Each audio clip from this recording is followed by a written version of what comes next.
What is up, everybody? We are here to watch first and then discuss this next episode of House of the Dragon, which will be episode 5. So we're past the halfway point. We had last episode. Greg couldn't be here, unfortunately, but we still did it, and I still talked about it. It was mainly like a setup episode. Didn't have a whole lot going on. Like some things progressed, as like seeing her trying to be queen and that kind of situation. Greg, before we actually get started watching this episode 5, which I've actually heard a couple of possibly good things about. I don't know anything particular that's going to happen. I've just heard like people that's watched it, like non-spoiler, possibly some cool things. But what's your grade so far on the season before we even get started? I would have to go probably like man, low B, high C, somewhere around that range. Probably gotta go solid B minus. Yeah, so like you have kind of came down to where I'm at because you were a little Mhm. above me because I'm Yeah. at right now I'm at a B minus. Some of the things that's happening I don't really care for. I think that some things were just forced to put in there. Then you made one of my favorite characters, Daemon, be stupid because he just left the dragon sitting around. You know what I'm saying? So like those kind of situations were kind of piling up. I almost went to the C plus Hmm. area on the grade, but there's room to improve. Obviously, like if things get better, because there are different writers for different episodes. So maybe Yeah. those two episodes back to back kind of dragged it down a little bit. But yeah, we'll see what's up from there. But with all that being said, all the pleasantries are out of the way. We can get started on there. If you happen to be watching with us, or even later on, this will be the time that we're about to get this thing started. I'm going to do a countdown of three, two, one, play. And we just hit play on the HBO spot, Mhm. and then we go from there, just in case if anybody, We like I said, don't skip the intro. we watch the intro. We don't skip it. Yeah. Just in case you want to lock in with I us. just like hearing the music, to be honest with you. Dun, dun, tapestry. Dun, dun, dun, dun, dun, dun, dun, dun, dun, dun, dun, dun, dun. Doom, doom, doom, doom. I do kind of like the tapestry thing. Yeah, it's pretty cool. The original Game of Thrones, when it was like the models that were getting built, Yeah. that was pretty cool. Hmm. I really like the tapestry. I've gotten to love it now.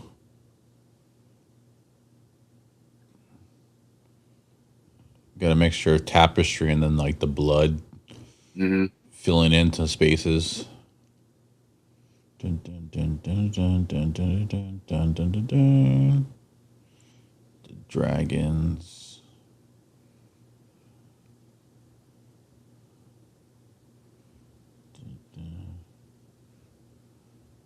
There's our boy Jace.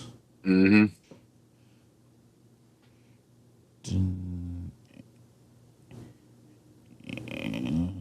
the people. Yep, bunch of people look like they're getting ripped apart. And here we are. Episode 5, ladies and gentlemen. We are here.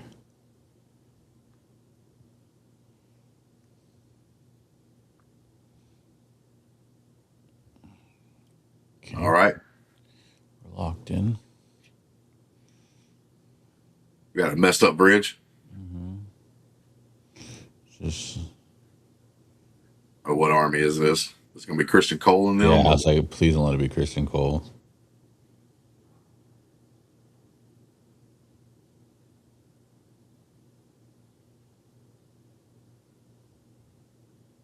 Oh, this guy. Oh, it's that dude. looks like the Northmen, right? I think it is the what are they called? The OG Wolfman people. Hmm. Bloody hell.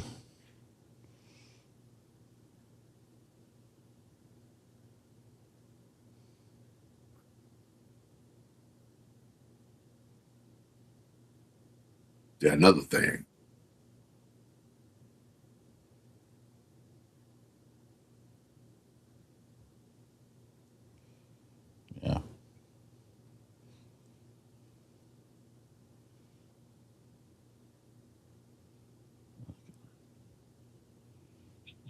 I'm assuming that bridge is you have to find the crossings that they're referencing. That's giving them some troubles right now.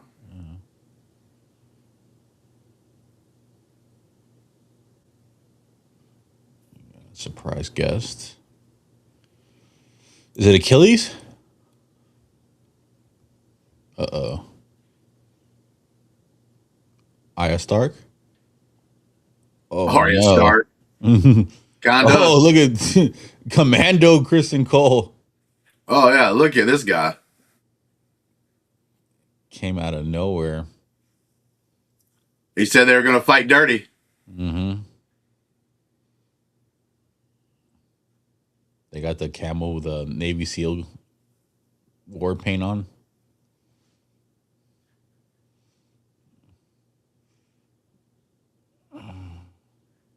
There's a lot of people getting burned alive right there, boy. Yeah, they definitely did their thing there. Decent amount. Oh, the GOAT. Oh, never good seeing a goat. Michael Jordan.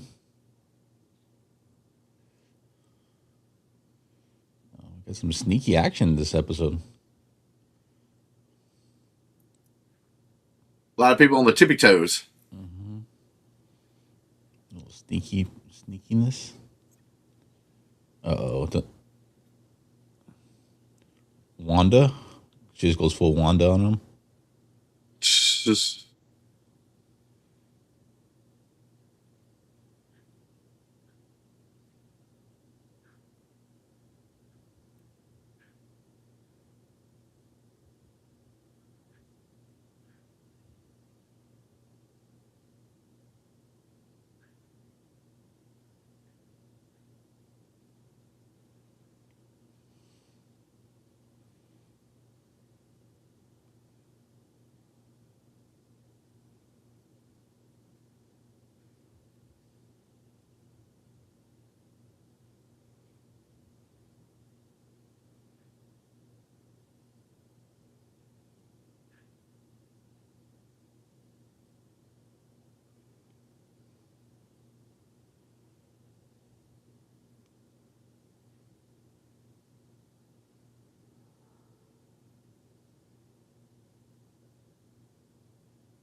oh, what?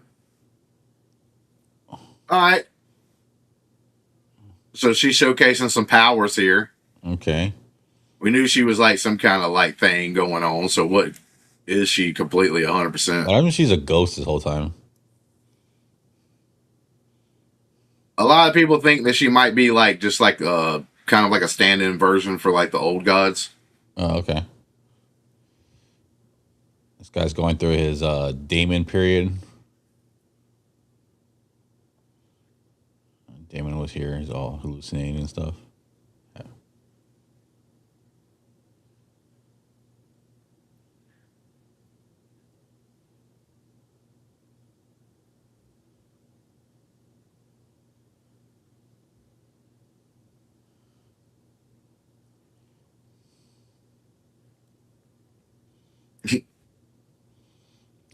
I wonder if everybody learns their future here.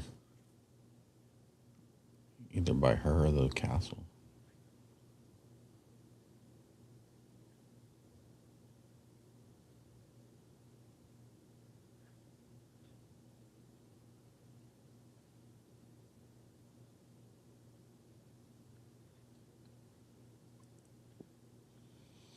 Crazy and interesting. Mm. How many times we're gonna get this dude right here like hugging up on some random women? The mommy issues are real. Here goes Big Daddy Maester. Mm-hmm.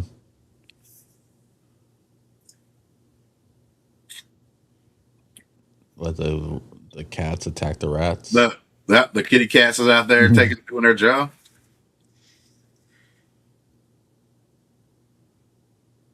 Is that the girl from? Almost looks like the girl from Narnia. Lion, the Witch, and the Wardrobe.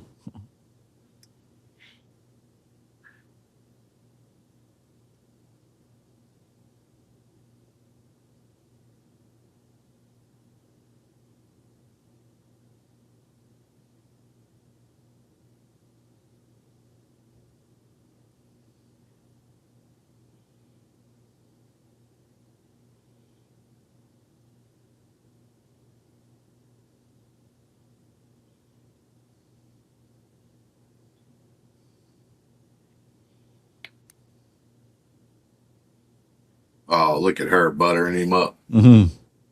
Yes, my man over here in the chat saying share screen, bro. Yeah, we're gonna share the screen and get sued by HBO. I wonder if it's like the same as that one guy that one time. Mm-hmm. That's the same thing. Share that screen, bro.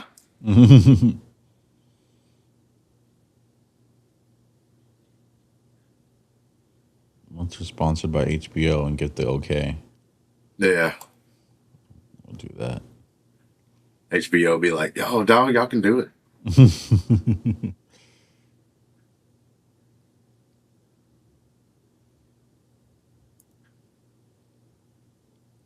Wait, why'd she say Joffrey?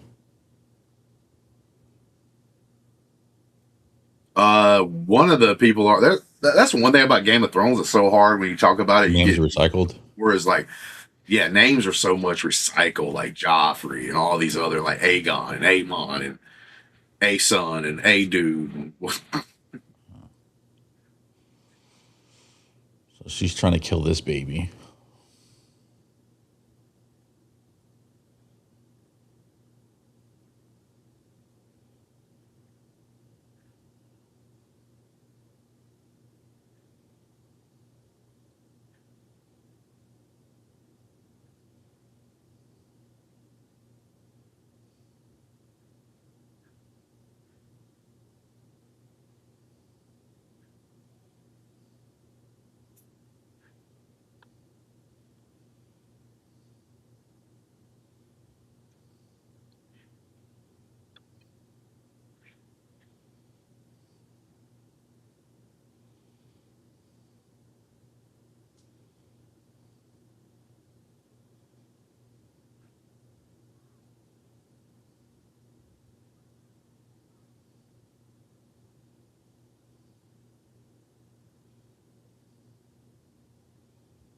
Okay, we got some. She steps up.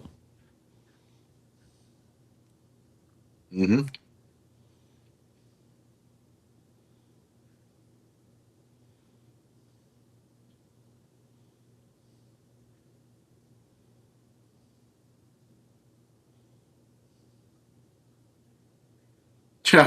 Mm-hmm.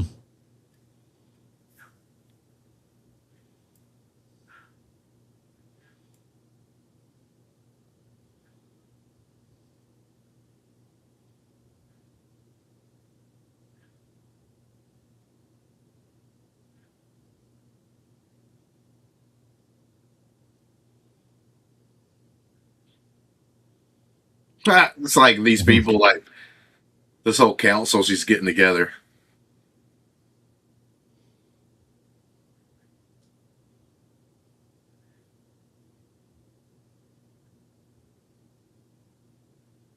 Mm-hmm.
He's like, I'm not.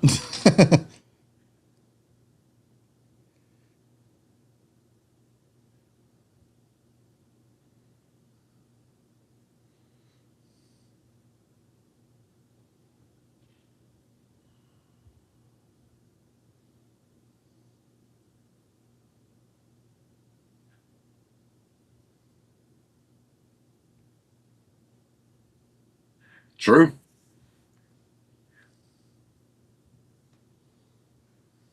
It's just chaos over here. Yeah.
Yep.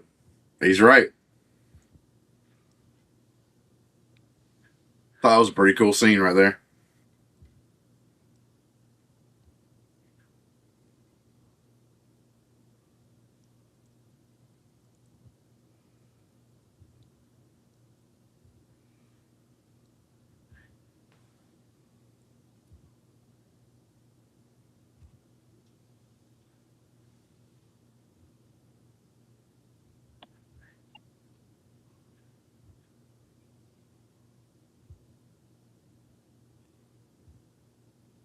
Bro, you're supposed to be super smart. You're supposed to be the sun's out. You should be able to know which way's west.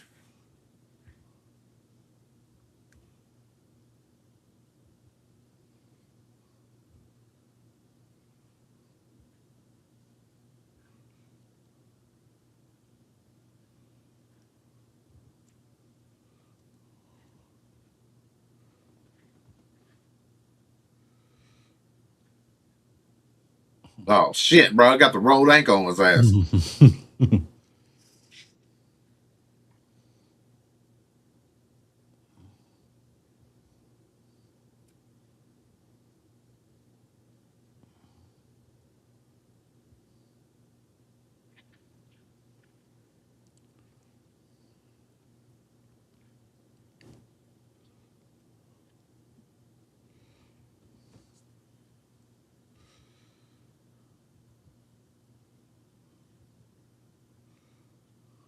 Damn. Okay. We've come a long way from hopped up on the what's it called, the poppy.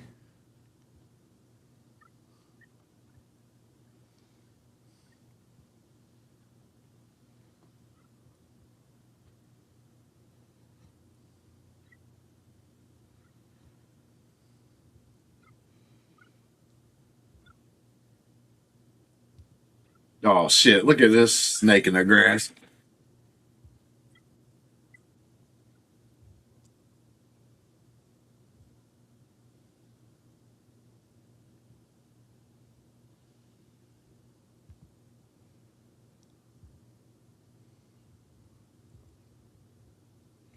She's a ejected outside party though, 'cause she has no relationship with her like Rhaenyra does. Yeah, like I'm afraid they're going to allow like Rhaenyra and her become too good of friends. They should not even be close to being friends. I mean, she chopped off her dad's head.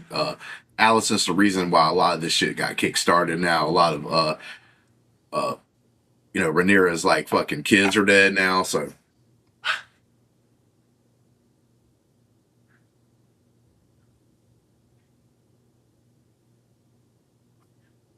She's covering up the fact that she's trying to.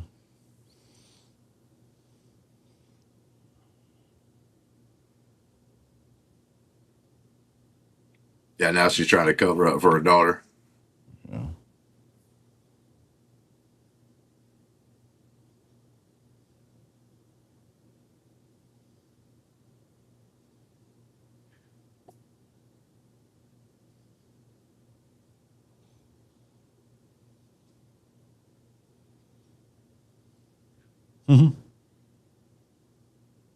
It's not gonna work on Massaria. She's cold-hearted. My problem is like with her, I just don't think they've done enough with the character for me to be like, oh, she's super smart, super great. Like I'm kind of iffy on her whether I feel like if she's like this Who, Massaria? super intelligent. Yeah, like Yeah. she might be intelligent, but I don't know if she's like super intelligent. You know what I'm saying? Like, Yeah.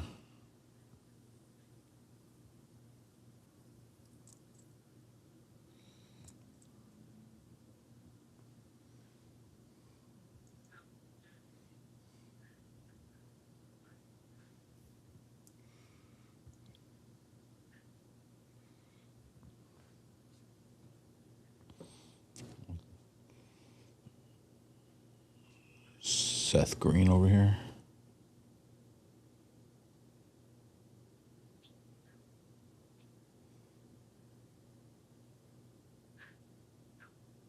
oh yeah, you could. Sure, Christian.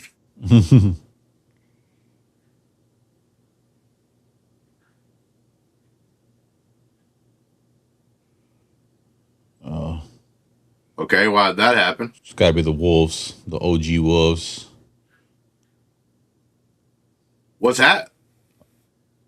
Are they Maybe getting it's hit by like arrows or some shit? nah. The horses is going crazy.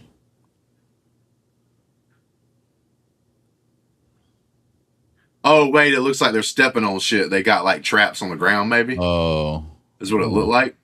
I don't know what the hell happened. Oh yeah. Oh, they got like spurs and shit. Oh yeah, that one's got it right in the hoof. Ooh, Oh, they got Christian Cole's horse.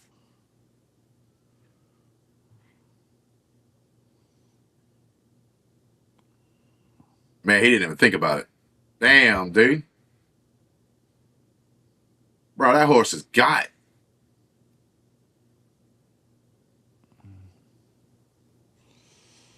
we'll find out what happens when you take a ill-advised Plan B in House of the Dragon. Hmm?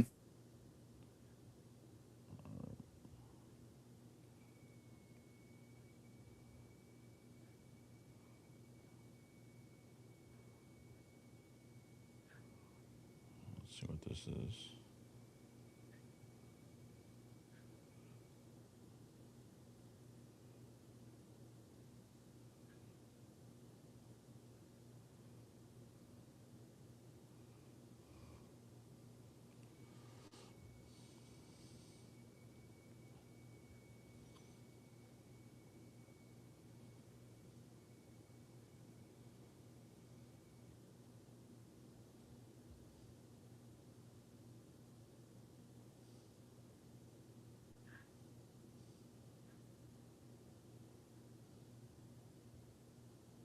Damn, and they own doo doo.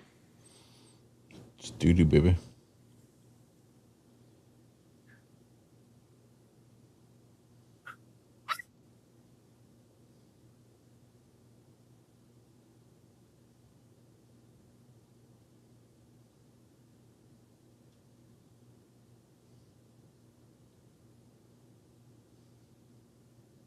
All right, what's going down over here? Mm.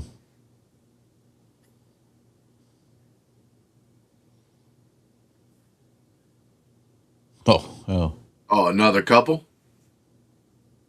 Oh, damn, son, bro. They showing it all.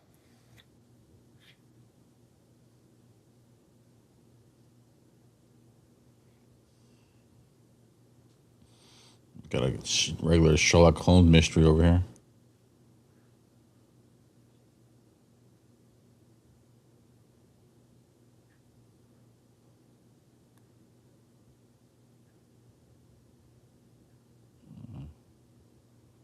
Got a whole network.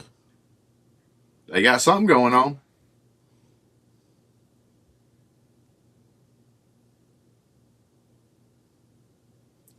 They sending stuff to him. It's a Hightower.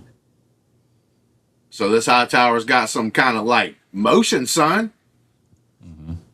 Because it looks like he's got people in the actual King's Landing sending him different notes. So Uh-huh.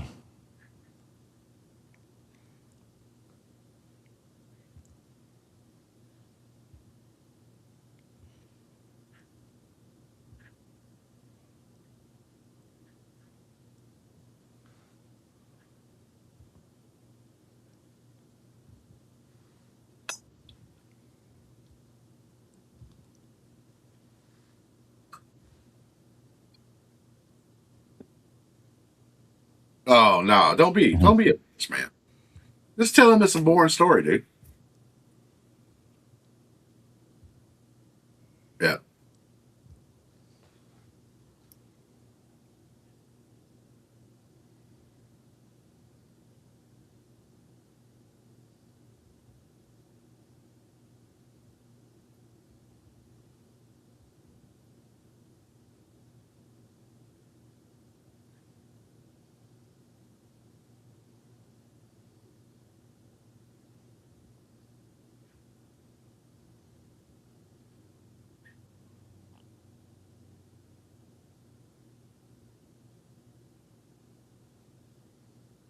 Mm.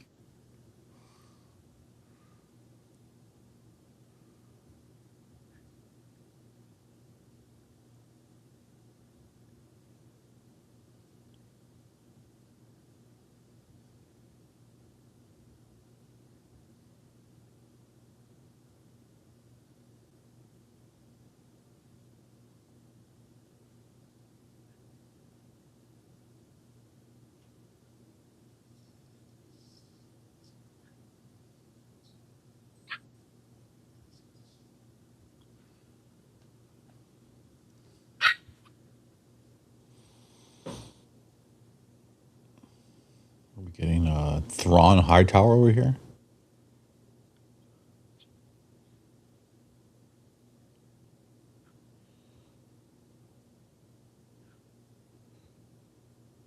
I do like this character. Ormond is over here. He's showing out. What's his name again? Ormond. Or Ormond, something like that. Hightower.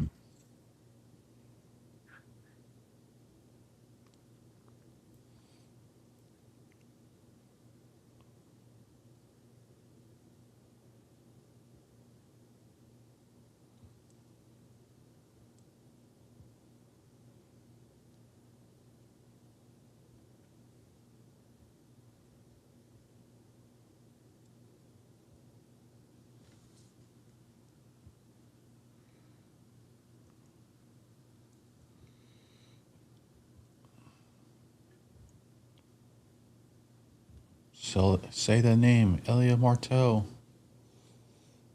Mm-hmm.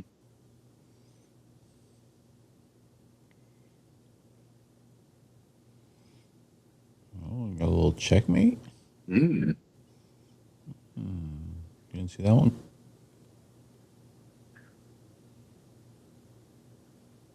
You beat me. I must kill you now. Oh, damn, he's mad, dude. Mm-hmm. This is how Monopoly ends up at your house. All right. Like, Like you beat the guy who worked at the bank, a real bank. never apologize for your victory. Mm-hmm. Nah. This guy's kind of a mixed bag, you know what I'm saying? Mm-hmm. But like, I love it. He's done pretty good so far, I think.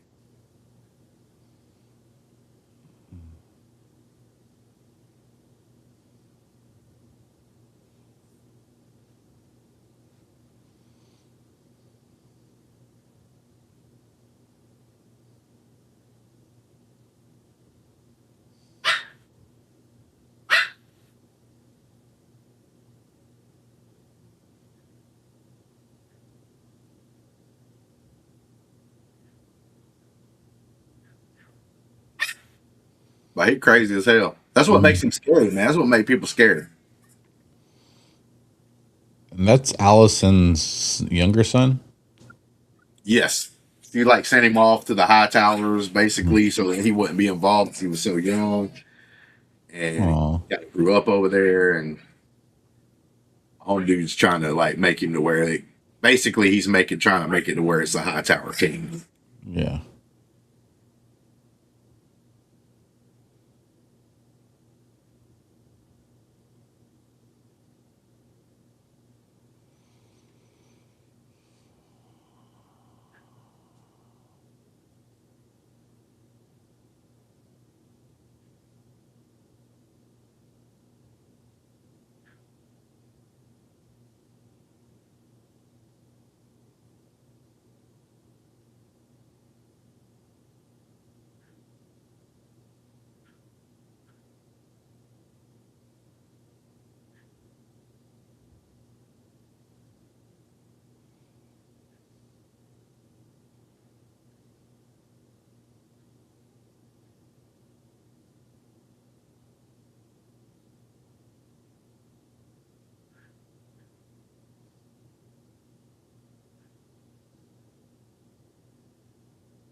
She looks so disappointed. What'd you say? You look what? Yeah, you look away when you lie. Mm-hmm. Yeah, Allison looks rattled.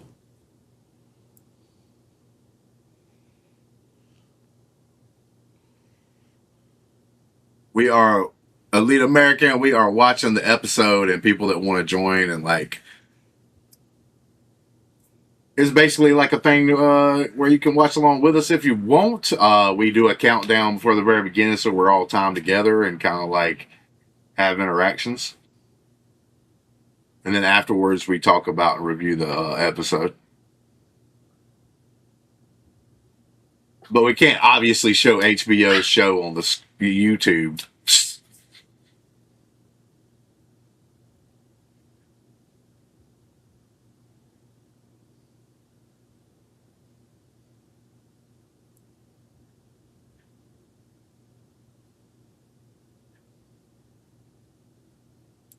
Yeah, what Adelia said.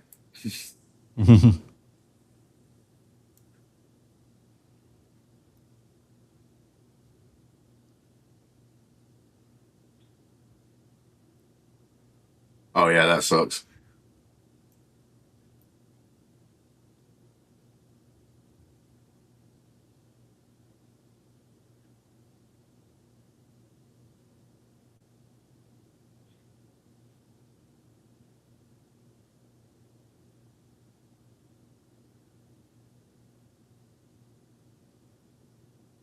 Oh, damn.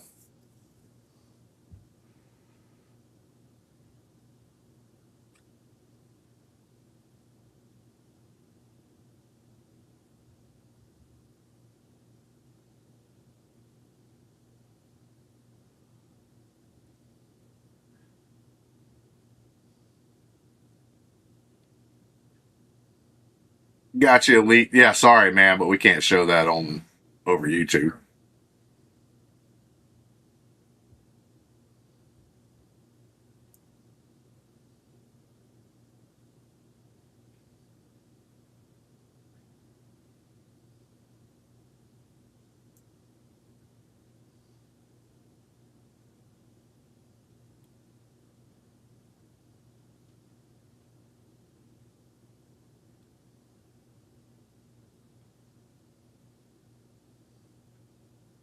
Oh, yeah, nice. Yeah, we do a review after this. Then we even take that part of this live stream off and make it its own little thing. You can also join the Discord down below if you want to know like the times and stuff when we do things. Or just want to talk about the episodes separately or post memes. So we got the witch.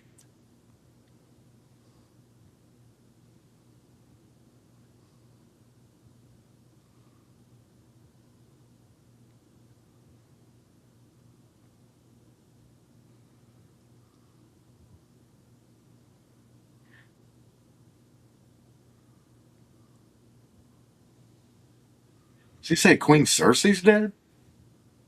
No. Said his brother's dead.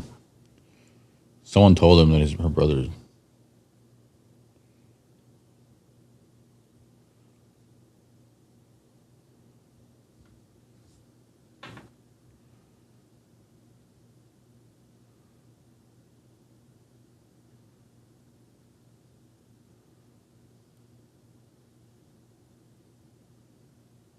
House of the Dragon is Daemon right now. As far as the people that are still alive, I liked Otto Hightower.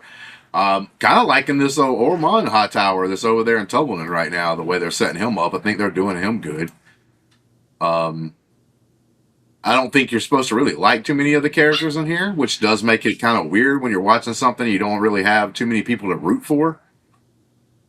But I'm fine with that. I like stories where there's chaos going on and stuff. If you write it well, it can be fun. Who's your favorite character, Greg? Sir Yeah. Criston Cole, the god. No. Who do I like in this? I guess Daemon so far.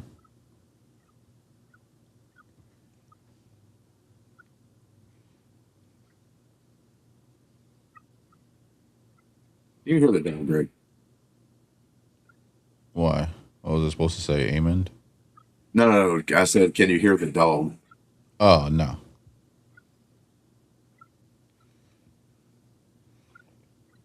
I'm trying to see what Darth Vader's saying.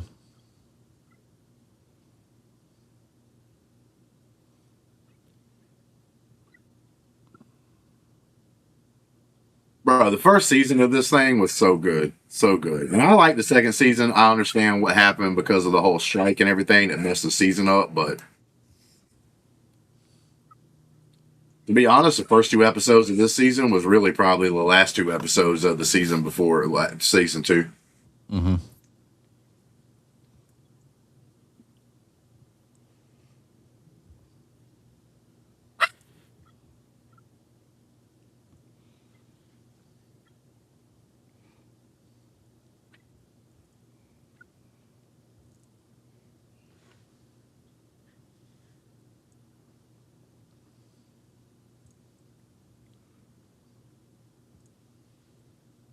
Yeah, it's the same guy with the smelling issue, Lee.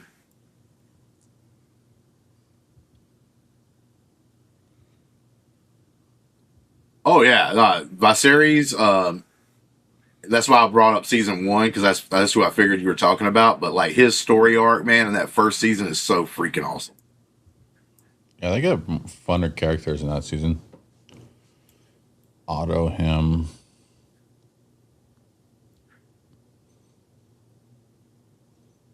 Bro, look at that ear. Well, the Looks like first time I think I've seen it, bro. looks like a donut. Yeah, bro, it's fucked up.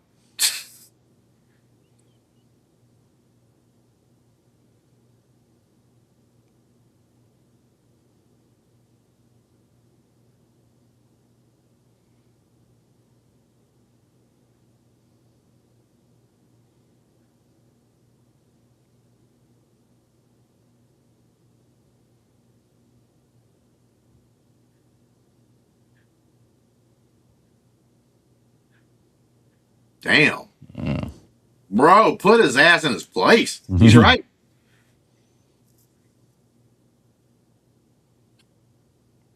He's right, bro. He's right.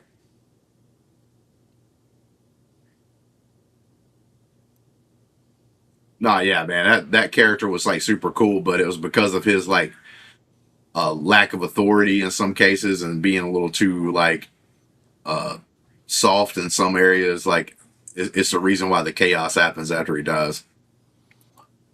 It's not all of his fault, but it's part of his fault. How do you feel about him? Like the whole like he got stabbed by the Iron Throne. Now he got all sick. I just think he had he was he was like sickly, so I think that was part of like his whole character and stuff. Oh, okay. Um, and it's always been kind of a thing about the throne, like freaking people and being uncomfortable and stuff. Because it's like you earned the Mhm. throne, you won the game, but then like the reward or what you won is not as good as you hoped it was going to be. Mhm.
Mm.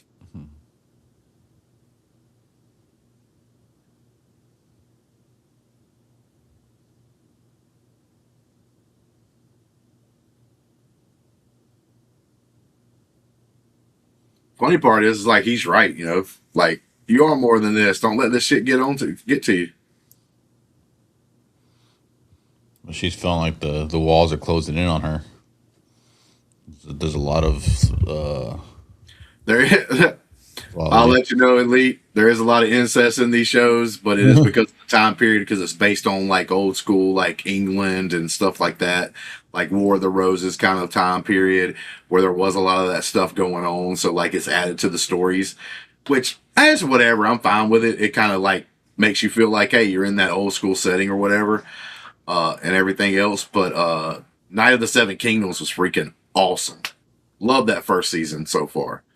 And we're supposed to get the second season already next year, so it's going to be a lot faster than we're getting the House of Dragon, which has been a couple of years in between. I think they got to stop doing this too much time in between the seasons because you kind of lose some of the hype. yeah. You can also work in the other way. Like if it sucks, then you like Oh, people don't even go back to it. Loras walked away from his ass after their little spat. He's coming back to him. He's like, "You're right. I was a."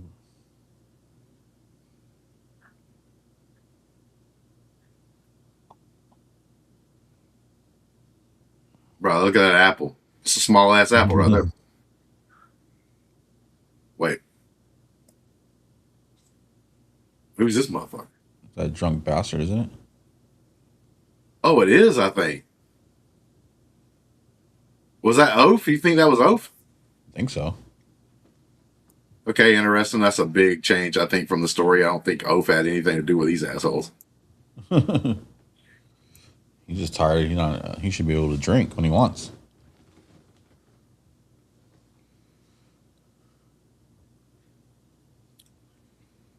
Bro, this is not going to work. Yeah, there's no way this should work. There is no way that these guys are going to work. They didn't even put on glasses, Greg. Oh, there we go.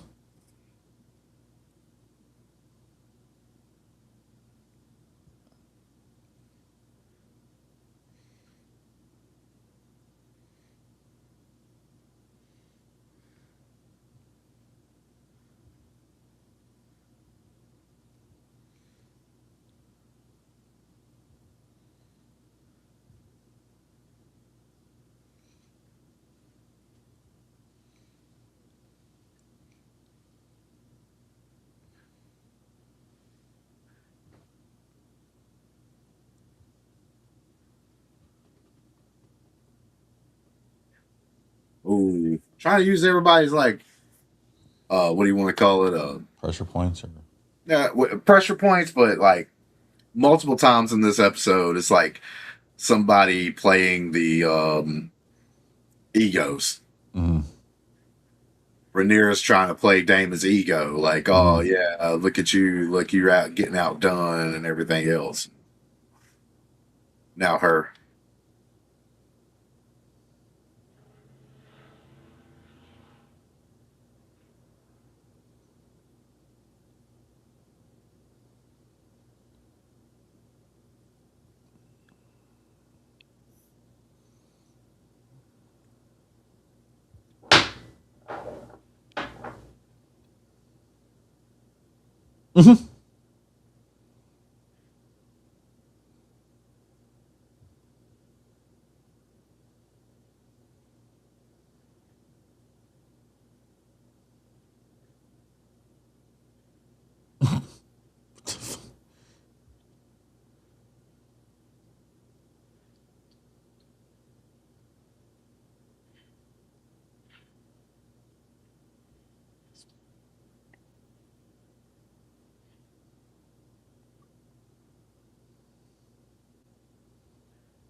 also be great in Big Brother.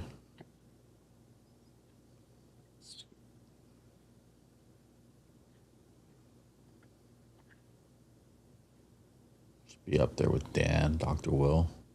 Mm-hmm.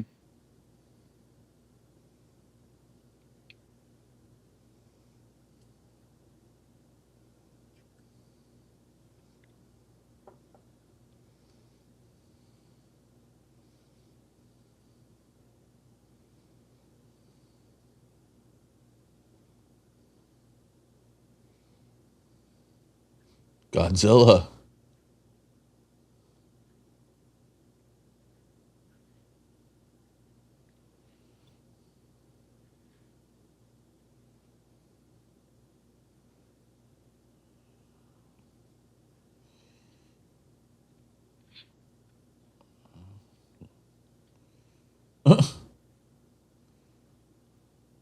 Leave him where he fell. His old ass. Oh,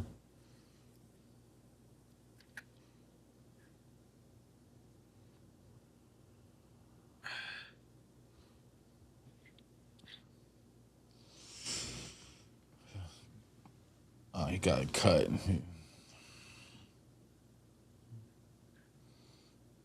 Oh, you're dead.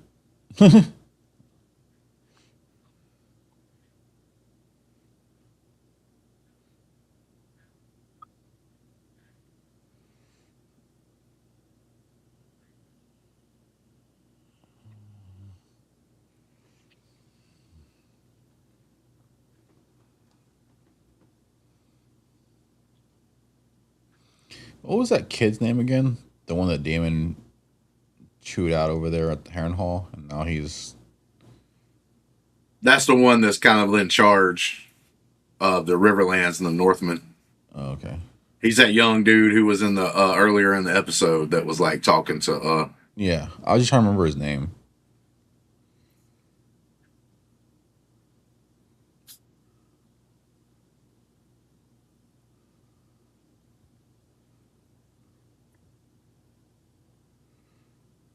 Yep.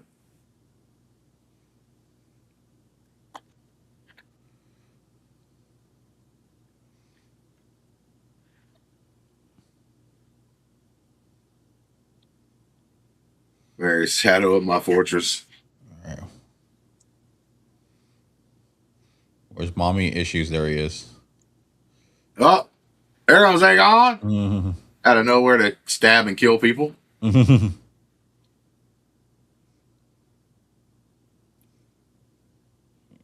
So I'll be with you in a second. Let me kill everybody else. Yep.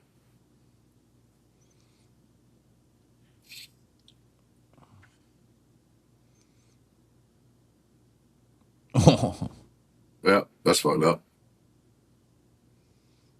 He's got to take out the flute like the Green Ranger and blow for Vhagar.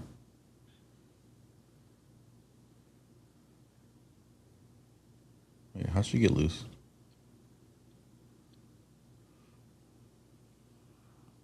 Hey, you just killed that guy that was holding her. Oh, okay. He ran after her.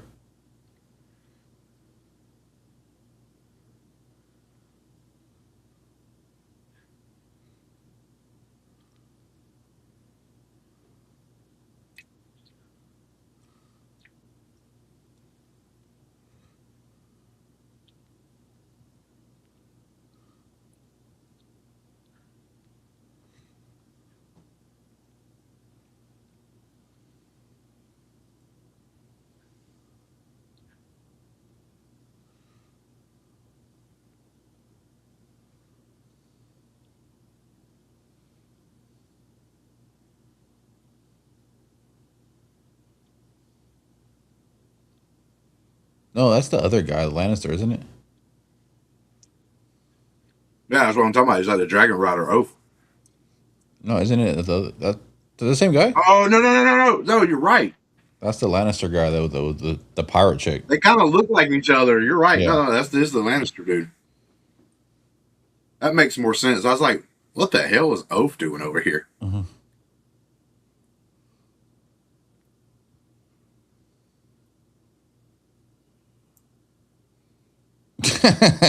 Like, damn it. Can't take this guy nowhere. Yep. Cussing out. Messed his ass up. But he had to kill him kind of anyway. Yeah. He was sneaking around. But yeah, Heather, the blacks keep making mistakes and losing. I agree. Everybody's making mistakes and losing. Some of the things they're doing in the show is very creative with how they're doing it. All right. I think because George isn't right next to them right now, the writing kind of dips a little bit because he's not there to check them. And some of the things they think is super clever isn't. Some of the stuff they do has been doing is pretty good. I'm just saying there's been a lack of like creativeness, and then there's also like holes that they miss.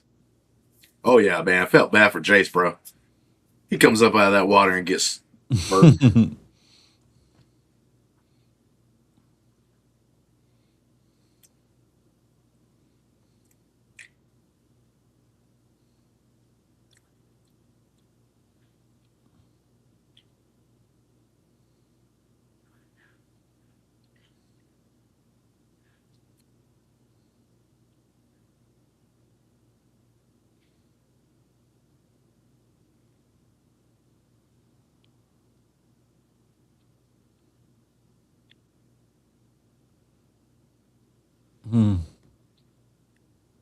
Hey, all it did was take a speech.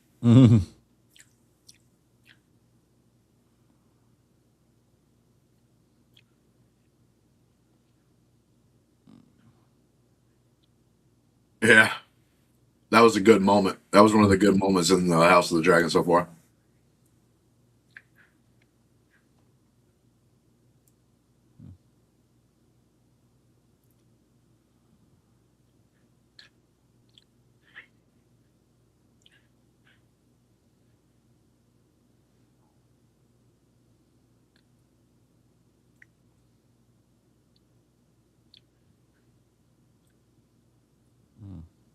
Well, they just got to another bridge that's fucked up.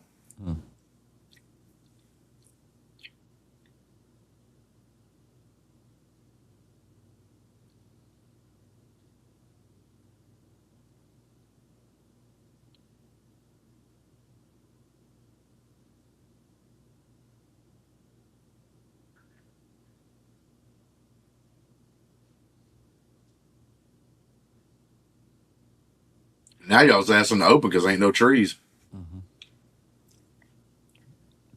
The guy said he would play Christian Cole's game. Yep. So He got outsmarted by that little kid, bro. he took out the horses and then he took out the bridge. Who the hell is this guy?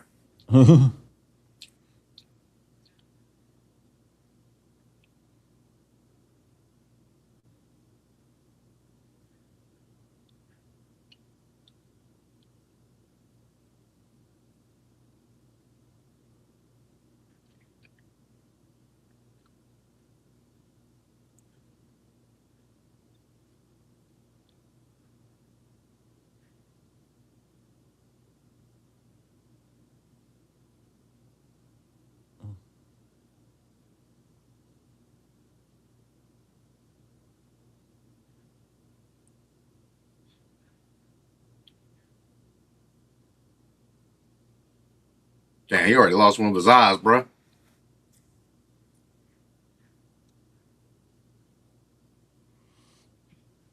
It's the other king, the Find out. Hightower What they're about king. to find out.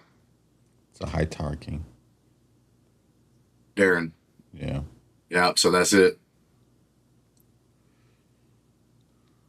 They just found That's out where that, the gold is. yep.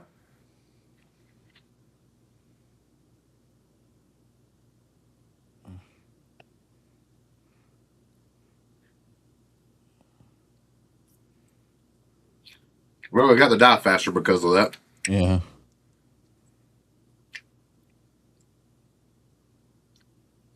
Oh, there's all kinds of stuff they can do in Game of Thrones Elite. All kinds of stuff, bro.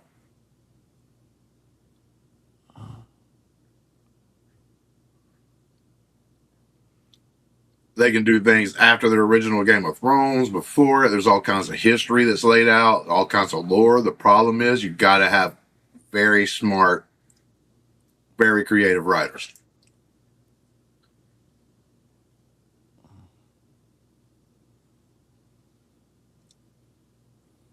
You're kind of tied because you know how this all plays out, right? You have To a certain point. there has to be.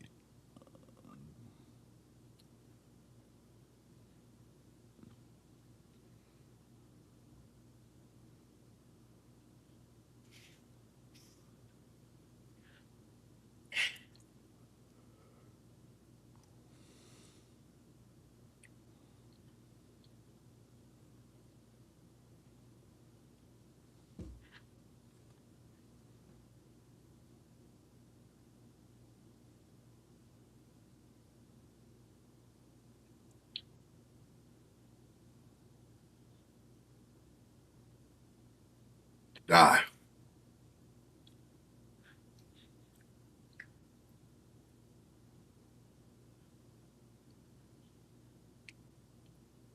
Could be cool, Elite. Got to have the right people.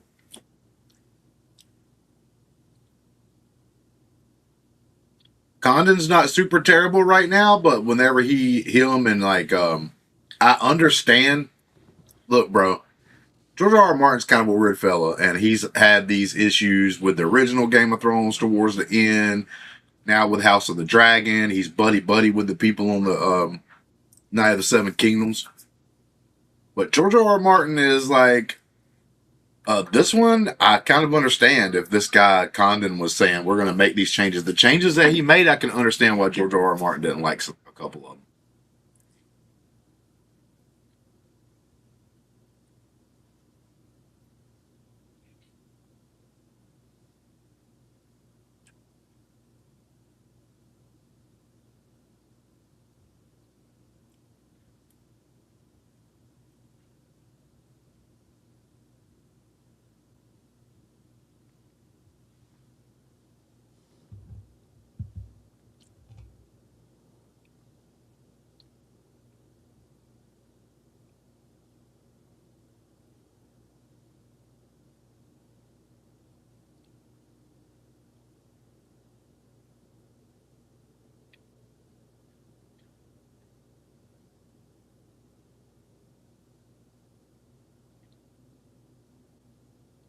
She ain't the queen no more, bro. Mm. This guy's like, fuck, bro, I'm with a We're on god. a suicide mission. A part of this nut job's suicide mission.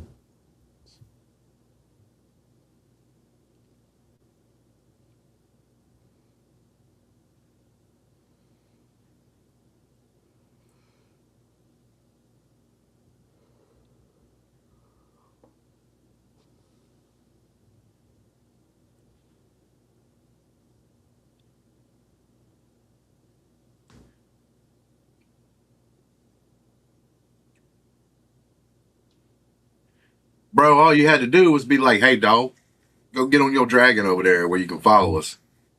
That's the thing. That's one of the dumb things that like hurts the episodes and hurts Daemon. It's like that's a smart thing. He did like a really cool smart thing right there. But the problem is, it's like, bro, you literally just should have asked, hey, go get on your dragon, and none of that crap would have happened in the story. He would have found out instantly that that kid was a fake. Is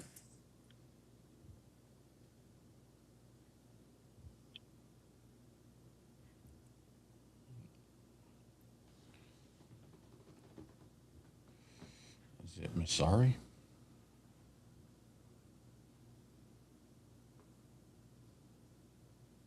Or did they mysteriously find an easy passage?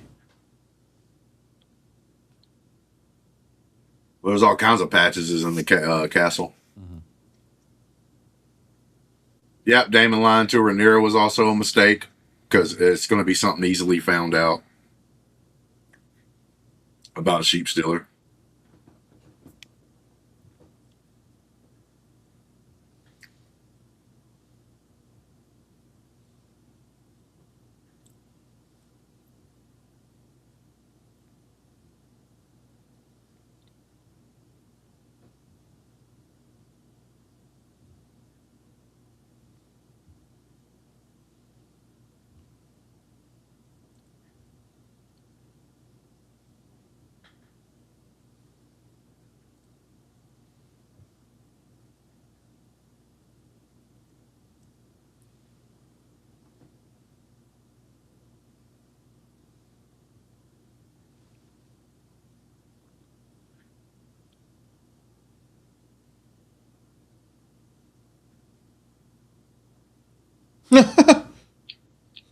Oh, damn. Well, they messed up.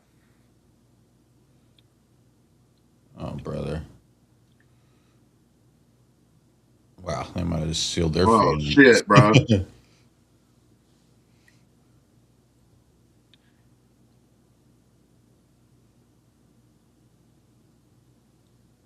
Oh, wow. Damn.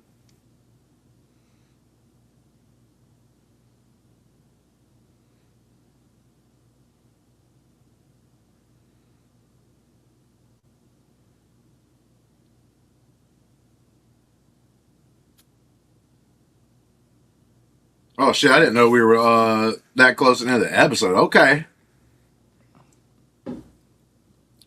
Good ending. Good ending.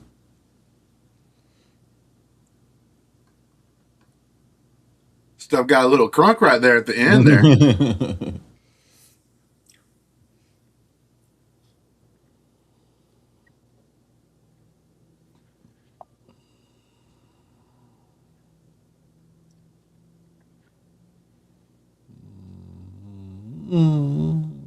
Mm.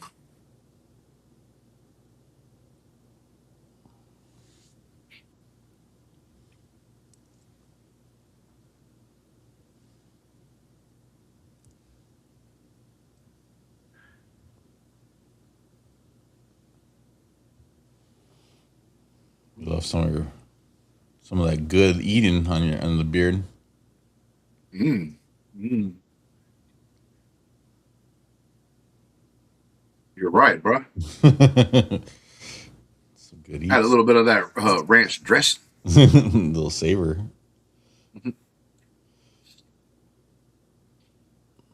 All right, so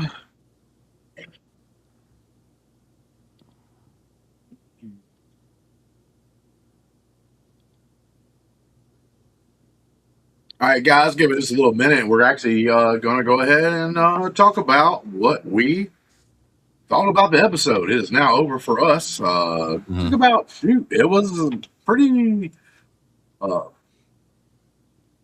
uh, pretty lengthy episode here. It was almost like an Yeah. hour long. Yep.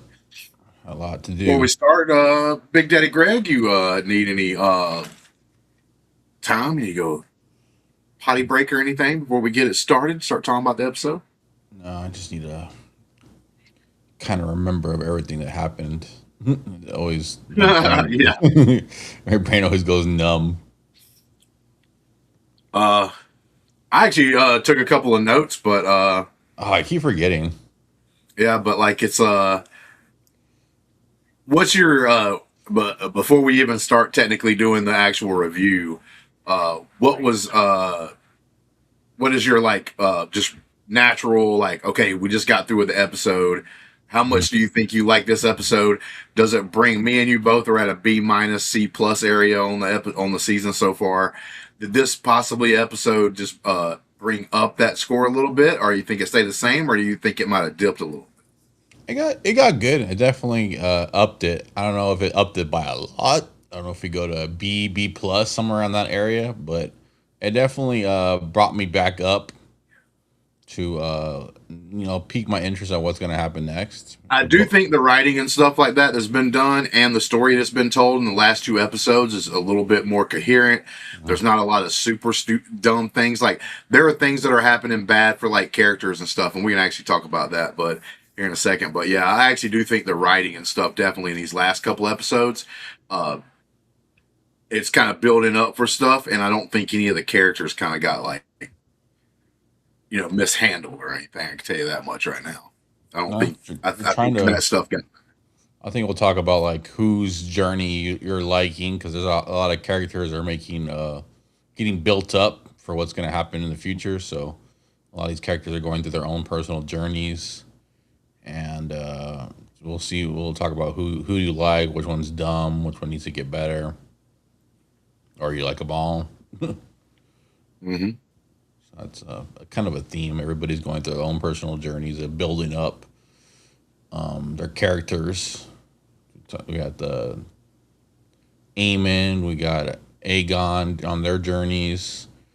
Rhaenyra's on her obviously big journey.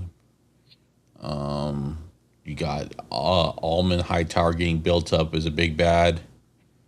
So Christian Cole maybe at the end, along with Allison. Now we see at the end. We'll see what happens to Allison. If this is the end of her, or she finds a way to get out of it. We got let's see.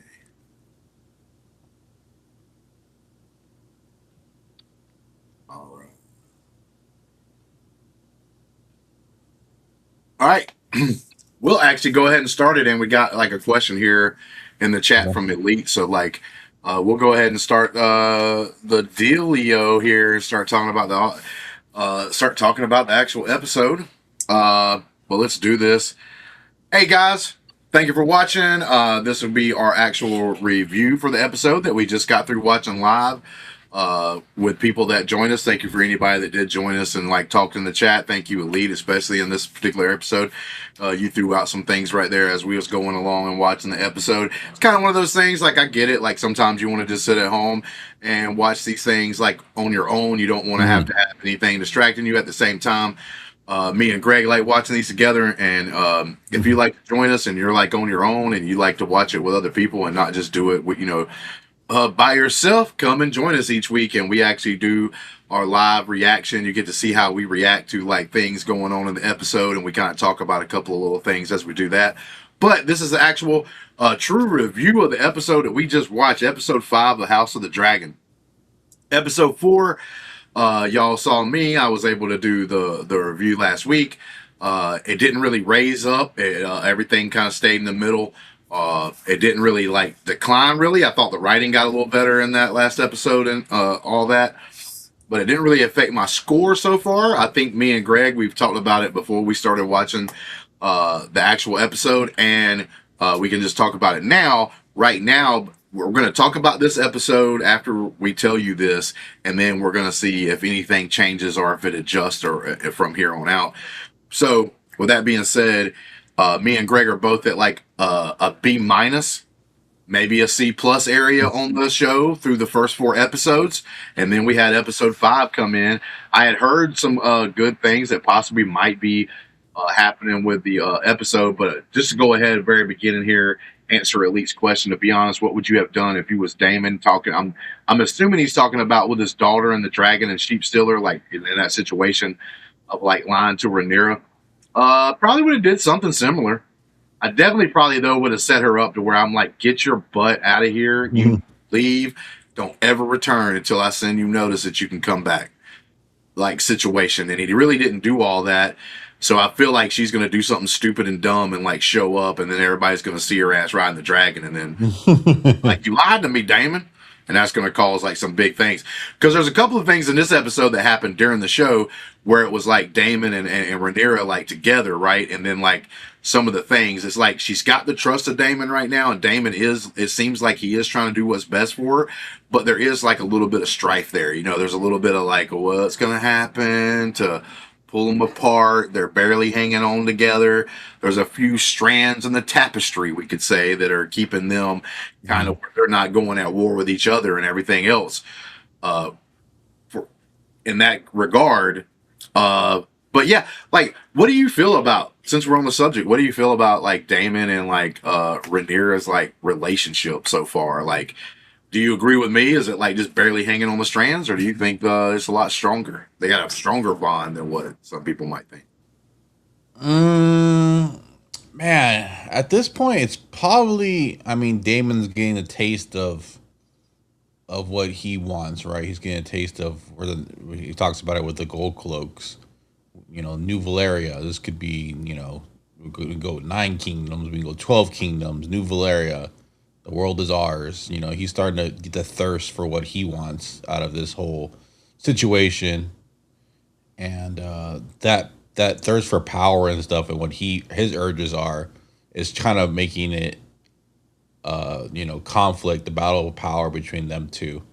I don't know necessarily how close they are emotionally, or how much they care about each other. Ultimately, Daemon still probably really cares about her and will do the right thing, but at some point you got to figure that his thirst and thirst for power is going to outweigh that, maybe.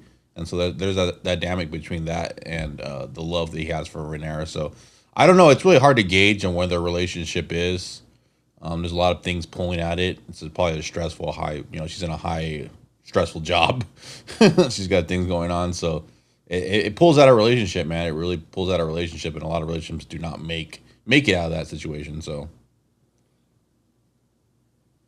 you're muted. Yep. But yeah, like, so whenever like I was just saying earlier, I just think there's a bunch of strands, and there's like, but they're very thin. Like, yeah, I do think he's trying to do the right thing, but like, I think like when, somebody comes in there and there's any kind of divide at all, like those strands are going to break. And then like, and you're just kind of waiting for that moment. I almost think it's a little bit too obvious. I almost wish that like at like last episode and this episode, there would have been more of them together, and you're like thinking to yourself, damn, I like think they're legitimately 100% together, like on this. Like that almost make it even seem like her and his bond is even more than her and the in the white snake or the white worm. I can't remember, is it white snake or white worm? But anyway, like the lady that's her the mistress of whispers or whatever, Mm-hmm. right? So like that Aria. yeah, so like whenever that stuff happens, that it could be more believable a little bit, but I don't know exactly where they're going to go with the story on that particular thing. But while we're on like Rhaenyra and Daemon, and Rhaenyra especially, like, so how do you think like her being queen, like she just made like it's almost like she's pushing away the people she should be keeping close, and then like bringing in people like we saw in this episode. She brought in somebody from the Riverlands or whatever to be part of her small council. Like the woman was even complaining a lot, but then she Mm-hmm. eventually was like, "Yeah, but I'll be on the council. I'll do what I can." And she's got these like random people kind of filling out her council, and also like the way she's feeling about certain things Mm-hmm. that are happening. You know, like in last episode, there were people putting like paintings on the walls, calling saying "Queen of the Bastards" and stuff like that. And then she Mm-hmm. sent the gold cloaks retroactively to go out there and like catch these people. And the gold cloaks took it too far, basically, which we found out in this episode.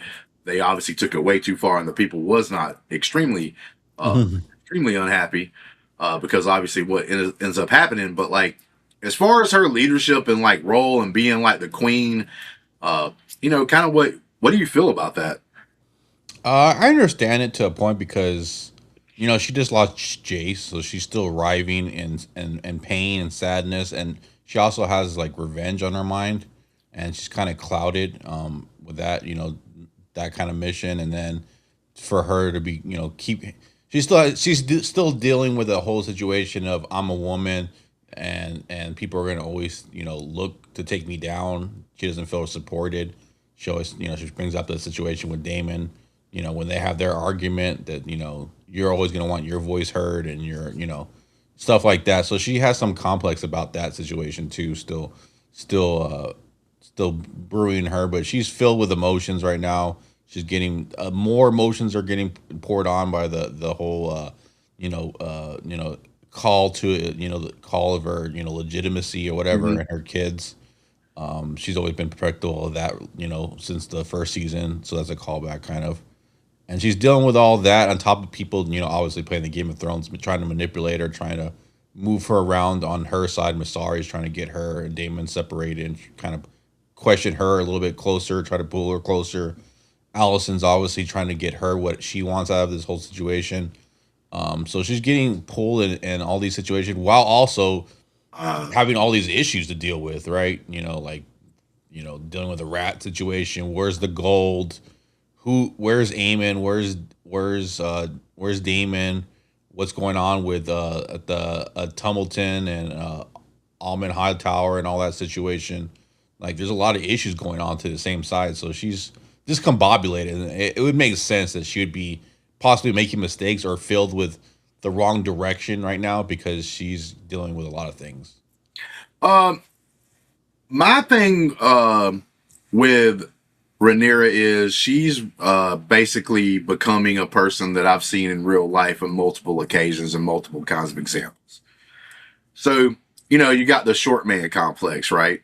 Mm, Like some guy that's like a small guy or whatever, and they get some kind of power, and now they're like, you know, power hungry kind of situation where they have that kind of issue. Or maybe it's a person that's like picked on as a kid and they become like something with authority, like a cop or something like that. And then they're the asshole cop that's like wants to write you up for every little thing because they get off on having that power because they were like, you know, made fun of and stuff.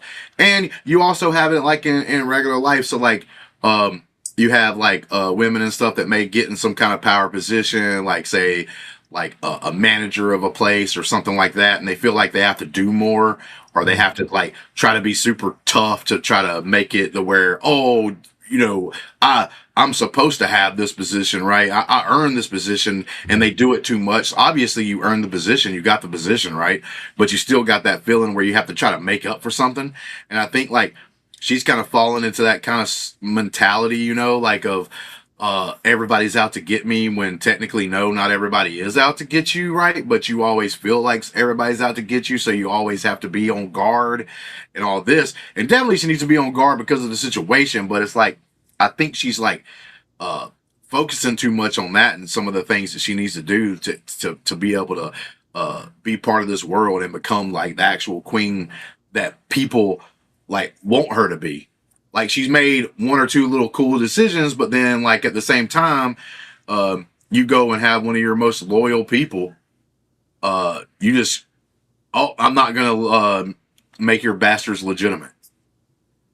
Like, bro, it's like an easy thing for you to do, and you get a guy, the sea snake, right there next to you. Your the hand of the queen, right there with you, 100%. And that's all you had to do. He lost so much for you, and you can't do that. It's just like dumb like things, and it's like, bro, get out of the gut. Like, and I think Daemon, like in this episode, said some things to her, right? Like, yo, stop being like, if you're the king, like if you're the king of the mountain, right? Everybody wants to say things to you. Everybody wants to like make comments towards you or whatever, right? So like in real life, if you're like the top dog at a place, you know there's gonna be people like, you know, talking behind your back all the time, trying to bring you down because like maybe they don't like that you're the top dog. Or just because like you're the manager and you're telling them what to do and they get mad because they don't want to do the particular thing you're getting those, you know, that kind of thing, right? And they're going to talk crap behind your back.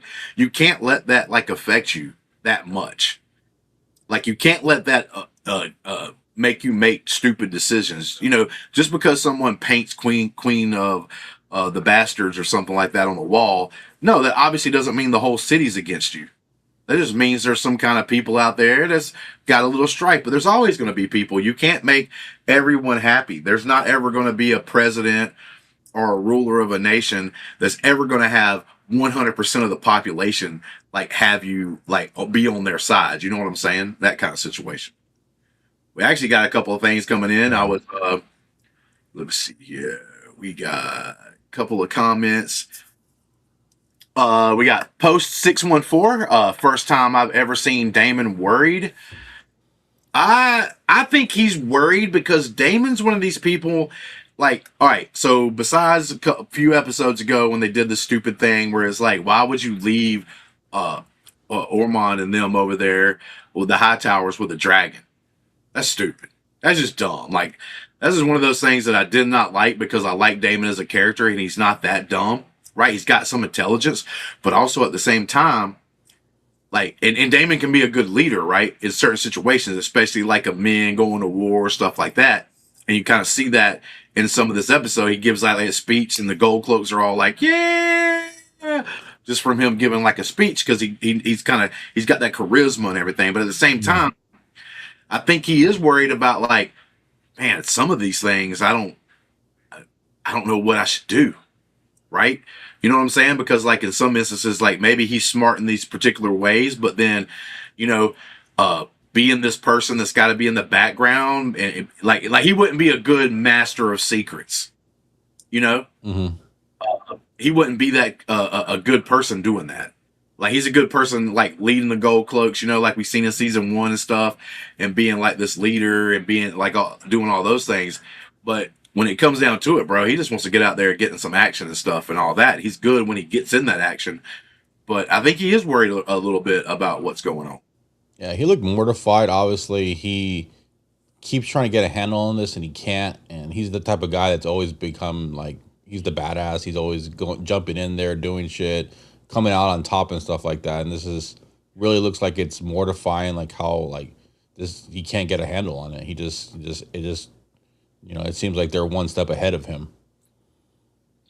Yeah, we also got post 614 with another one. Who's going to protect the crown without the gold cloaks? Yeah, I don't think all the gold cloaks are dead, obviously, but they did kill the leadership. It looked like whenever they was doing some kind of feast of traitors. That's one of the big moments that happens at the end of this episode right here, particularly. That was kind of the biggest shock to me, is like the dude that was like the leader of the gold cloaks and some of those other people sitting there at that table all dead. Like, so how many, and like who's actually doing this, who's behind the killings here, is going to be kind of an interesting thing to have unfold. I hope it's not one of those stupid things where they don't show us who's actually doing this. I think obviously the Hightower, Ormond or whatever, has some kind of power in the city. We saw that pigeons are flying out giving him messages and stuff, so he has a presence there. So maybe he's the one having these things get done, and like he just has some people in good places to do it. But yeah, I agree. They're like, who is going to be the protectors of the queen and the crown right now, especially like because they're the only thing they had as far as an actual army. They haven't really shown us anything else besides the gold cloaks kind of going out there and doing the business and everything else, except for the fact that they have dragons or whatever. So yeah. Yeah, you're kidding. The city watch and all that's going. I don't know who comes up next for on the payroll. They couldn't even pay the gold cloaks, so it'll be interesting how they differentiated that. But yeah, it seemed like Almond was getting information. I don't know. I still have to figure out if he's the one actually orchestrating this or he's just getting info within the city. But it seems like there's a contingent of people that are not happy and kind of fighting back within the walls. And Daemon was like, "We got to squash this. This is the closest threat that we have. We can worry about everybody else on the outside when the time comes." And they're not even that scary. He feels like we need to worry about what's coming within our walls. Yeah, Pale Nimbus here. I was confused who killed the gold cloaks. Well, we're all confused on that. Yeah, because I don't think nobody knows. Like I said, Ormond Hightower, the guy over there in Tumbleton, I think he probably has something going on with here. It's implied, obviously, that he has some kind of like reach into King's Landing and everything else. So it could be just him having some people do it, which can be fine, I guess, or whatever. But yeah, I definitely want to know who killed him. I don't want to have this be some kind of strand that goes, we just don't learn anything from. We don't get any kind of like, I want to know who actually did this. I think that was like a big moment at the end of this episode that was pretty cool. And it was kind of shocking, what the hell happened in here kind of situation. So yeah. Bobcat Driver 6930 says best episode of the season. The writing was tight this episode. I actually agree. This is one of the better written episodes. I thought the first episode was decently solid for me. Then we had those 2 episodes that we had some dumb things happen. We had things thrown in I didn't think needed to be thrown in, like the assault thing and like the brought it up a couple times. Like, why did we even have to know that she's on her period with Rhaenyra? It was just like seemed like thrown in for no real reason. Just to say it, almost kind of situation in those 2 episodes. So whoever wrote those 2 episodes, I really didn't like, and I wasn't digging some of the feel. But then these last 2 episodes, I think it has brought it back and well written. Even though last episode probably wasn't the most exciting episode or whatever, and I think this one did bring in more of the excitement, and we get some more of the build up. I think it was going to be like these 2 episodes is kind of that meet in the middle. That's a little bit. It's not like the best part, like you haven't gotten to the dessert yet, but it's like that savory part that you're getting the building blocks of, like the last few episodes that we're going to have, because I think we got 3 more episodes to go after this one. So hopefully these last, especially next 2 episodes, I think should have a lot more excitement in them, just because usually the last episode is where you deal with the aftermath of what happened that's big and stuff like that. So, but yeah, I actually agree with Bobcat Driver on that particular one. No, definitely. This definitely moved along. You got to see a little bit of everybody, what they're going to go through, what their roadblocks or whatever they're trying to overcome. So it definitely showed a bunch of different aspects of everybody that's going on in the season. All right, so we'll go down the list, talk about some of the things. I'm sorry, that took a sip of that drink and it went down the wrong. The old milk of the poppy. Criston Cole, let's talk about him. Biggest thing we've seen with him in any of the episodes so far. We're 5 episodes in, and we're Criston Cole. Got to see a decent amount of him tonight. You know, he comes out with his game plan, then it looks like, I'm gonna be honest with you, it's funny. It's like he's doing a suicide mission thing, basically, and he kind of.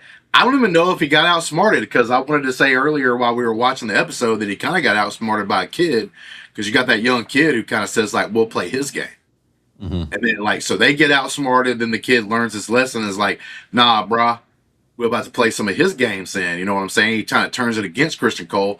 We see at the end of the episode, and then they have that discussion, and then Criston Cole's talking to some of his men, and the other guy, if I'm not mistaken, he's a Hightower. He's like kin to Alicent, starts walking away as he's talking and stuff. So like I think they got a divide between them. They've been together for a little while in these last like season 2 and now season 3 for the most part, and now they're kind of splitting apart here.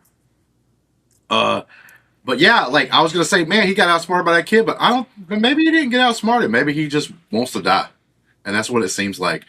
Criston Cole's kind of going down that route. What do you think about that, Greg? Yeah, at first you saw Criston Cole kind of be like a Navy SEAL badass. He had the paint on his face. They all kind of he came out of the moat. Looked like he was in control. He was making the right moves. Then you have the ominous Oscar. I think his name's Oscar Tully. A little kid was like, you know what, I can handle this. I'll play his game. Just kind of like the sneaking around kind of game, and so he sets up. He takes out the horses, so they have to move on foot, and then he eventually takes out the bridge, so they can't get across. And you're like, oh, he outsmarted him, he beat him, but then like you said, like Criston Cole kind of like has that speech where he's like I just want to go out I who I am is the best fighter in all the realm. I'm going to be well known. I just want to go heads up with him. And the guy's like, he wants to die by the sword. He wants to die by the sword. He's already given up. He knows he's failed in all these ways. Now he knows that like Alicent isn't even like the queen or basically anymore. So now like even that's kind of gone from him and everything else. He kind of wants like to die in like this blaze of glory. And that like Alicent hears about it and like can hear it and hear the stories and things like, oh, Criston Cole was the man kind of situation. He kind of a simp, man. Yeah, he kind of a simp, Greg.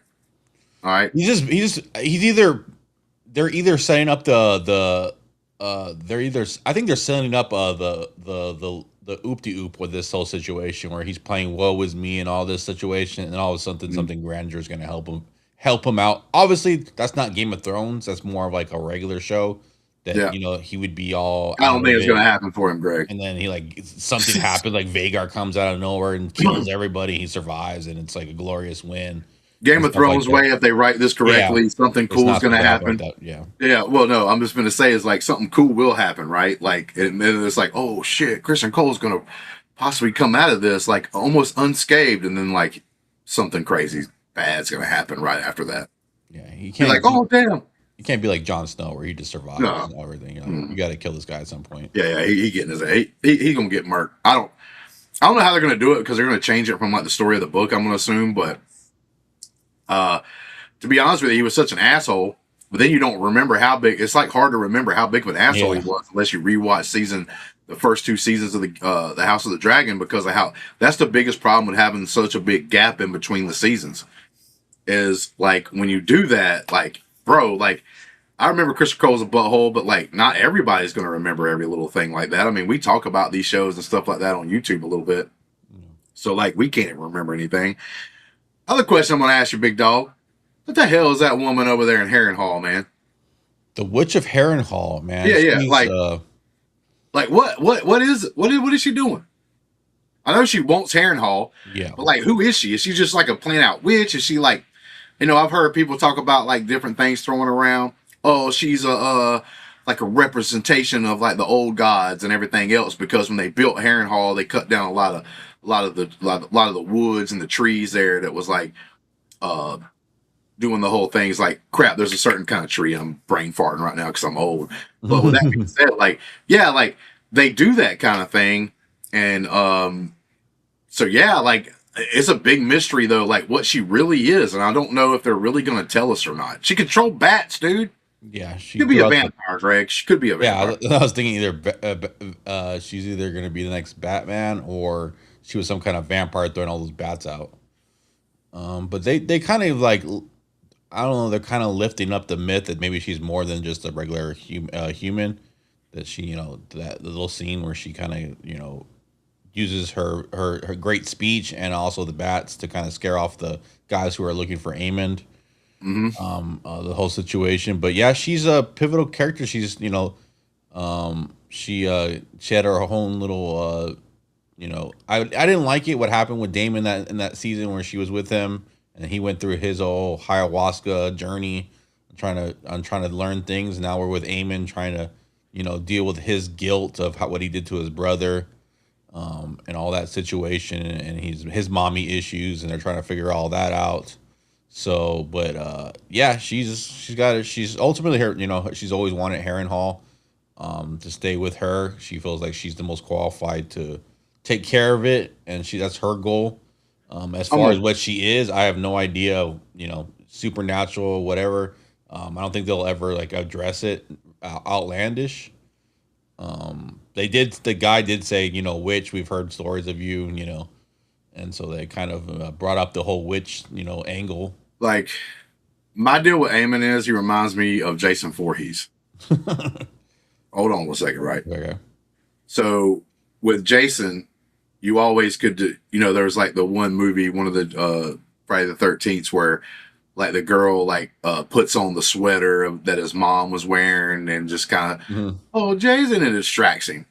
He's got so many mommy issues that like it distracts even Jason Voorhees, right?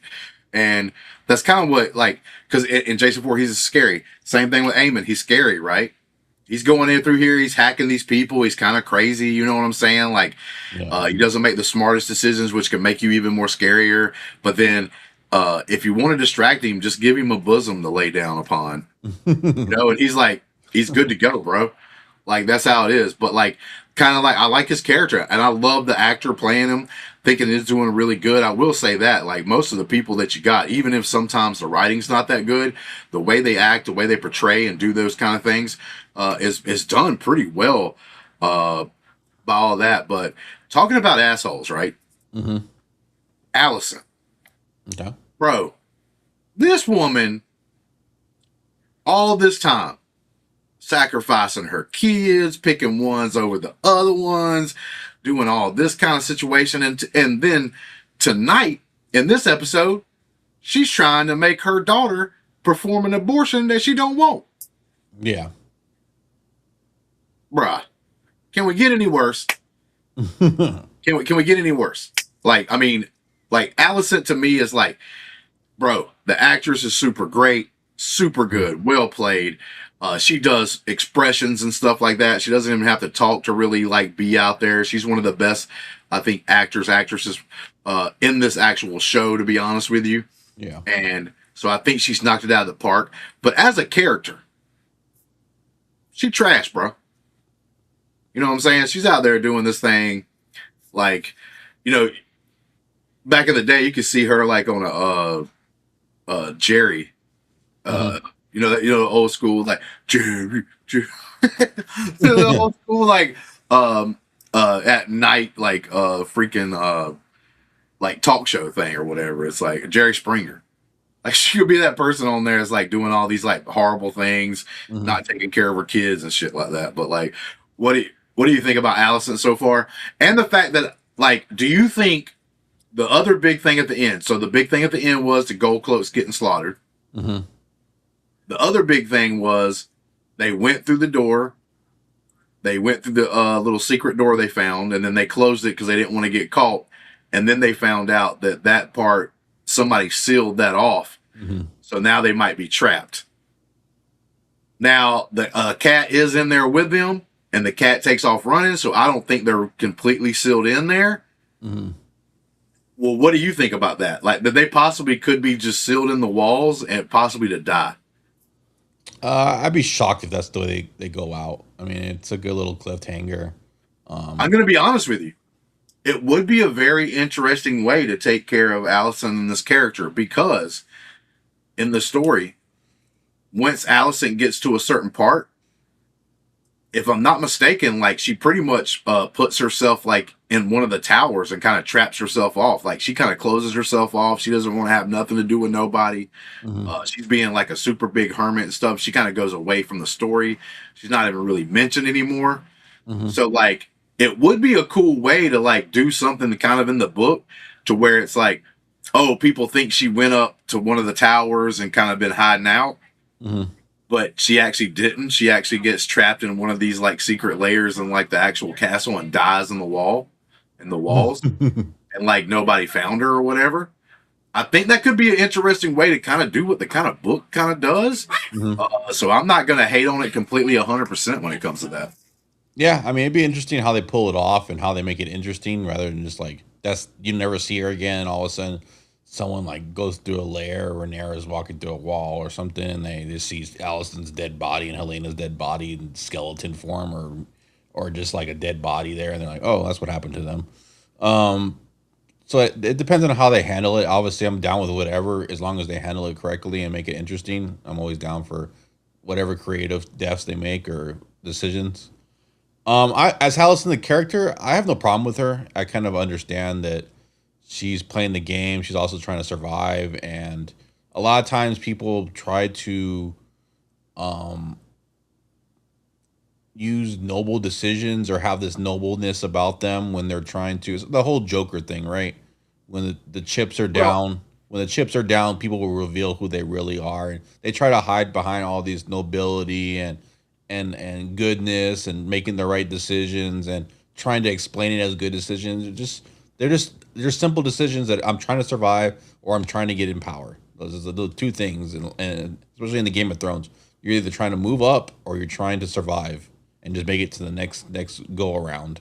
So I understand what Allison does. I understand her manipulation game is on point. She's doing her thing. I don't think she gives a really. She tries to pretend like she gives a shit about her family, and to an extent, she probably does because obviously that's her family. But at mhm. the end of the day, she's trying to gain power or she's trying to survive. So, Yeah, and I think like she doesn't have a lot of currency, right? hmm. She doesn't have a lot of power, especially at a certain point of the story. She has a lot of power at one point, then she kind of loses that power, and once that happens, she really doesn't have anything as currency. The only thing she has is her kids. So she's kind of trapped in this thing. It's Yeah. like that's the only thing that she can use to try to survive. But I just think like at some point, I'm like, bro, I'm just sacrificing myself over my kids. It's like at some point, like I'm not playing games with my kids and like having them Hmm. taken out or whatever. Real quick, Bob, Bobcat Driver over here. Episode 6 is going to have a big action set piece, a level of the not on the level of the Gullet, but a chunky sequence. Yeah, like they have to have something coming on, especially these next two episodes. And like I said, usually the last episode of the season is going to be putting everything together and setting us up for the next season to come because this is going to have 4 seasons. So we got one more season of House of the Dragon left.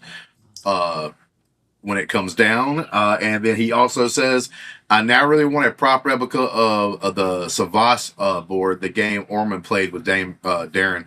Yeah, that right there is pretty cool looking, actually, like Daeron Yeah. the Thing, like kind of like a chess game, but it's different. If I'm not mistaken, that game is played by Tyrion Lannister at some point, like during the Game of Thrones. I don't know if they did it like actually on the thing, but I know in the books he's playing that game as they're like floating around because there's a lot more to the story that happens with Tyrion and stuff like that. It's not shown in the actual like original TV series. But Any uh, symbolism going on in that scene where, I he just think it's to thinks show he. you that. Yeah, I just think it's to show you that this Ormond guy, like, he seems very proper and Mhm. regal, right, at points, but then he can lose it really quick. Mhm. Like he did that in the last episode, and then he did it in this episode with that board when he like knocks over all the pieces, and then he's like does something nice. Mhm. You know what I'm saying? For Daeron, he like, hey, like, look, here's the gold piece that I made. It's supposed to look like you. This you're going to be the king. You know, and he's kind of smiling with him and stuff. But they're right there, and he even tells him like, never apologize for victory or whatever. So he's giving him this good advice, but like there for a split second, he lost it. And so he's one of these guys that is like crazy. You're just gonna be sitting around going like, okay, what's gonna happen? When is he gonna lose it? Kind of situation. Yeah, Um, I got from it like he was trying to explain how he feels like he's so in control. It's a high tower. He's so smart. He's so in control. He has the birds out. He's understanding what's going on and the situation with Rhaenyra. He's got everything going in control, and he thinks he's so smart. And he's trying to explain the history of the High Towers, and especially that one woman. She was such a great military mind and stuff like that. And he's trying to downplay the Targaryens as just people with the dragons, that they're just pure strength and they have the dragons, and that's why they're powerful. They're not really that smart. And then he loses to a Targaryen kid in Right. that game, and he kind of like it just kind of a blow to the ego. In No, essence, yeah, that's what I'm saying. Like he got that blow to the ego and he snapped and he like yeah. pushed all the things off the board. I made the Monopoly joke, like don't play Monopoly with your family. And like he crashes out, he does that whole thing, and then he catches himself and he stops snapping because he needs this kid. He has to have something to play for the king.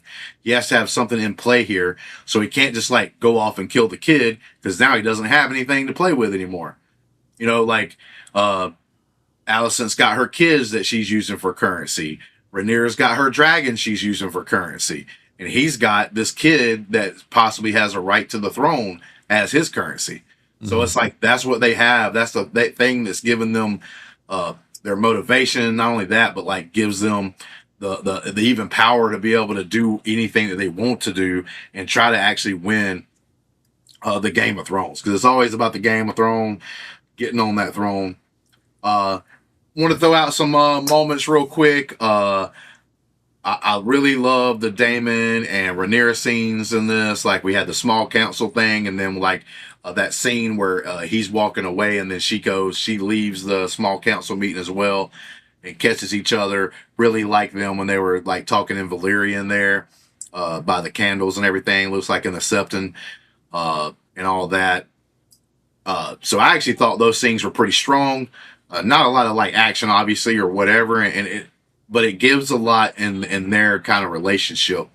Like I said, they go back and forth. The believability is Daemon there with her for 100%. We don't know. Maybe we know. Don't and all that kind of stuff. So like you have those issues going on. I thought they were played out very very well in the actual episode.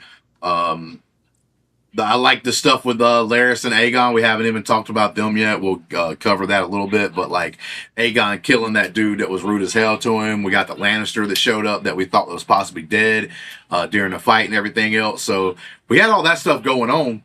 And I thought that part of the story was pretty strong as well. Like I agree with the guy earlier in the chat saying that he thought this episode was the best written. Yeah, I got a question about one part. How do you feel like the new master coined the whole fat guy, funny guy, kind of like trying to bring some comedy into House of the Dragon a little bit, levity. How you feel like that's playing out? I think it's playing out. It's whatever. Like I just think he's not like a big character. I don't think he's really gonna mean anything. He might even get like killed in some kind of weird, crazy way or something like Mhm. that for whatever reason. I just think he's not a big character. Uh, so I don't mind it that much, and we only get to see him every little bit, every Mhm. now and then. And I think he does add a little bit of levity.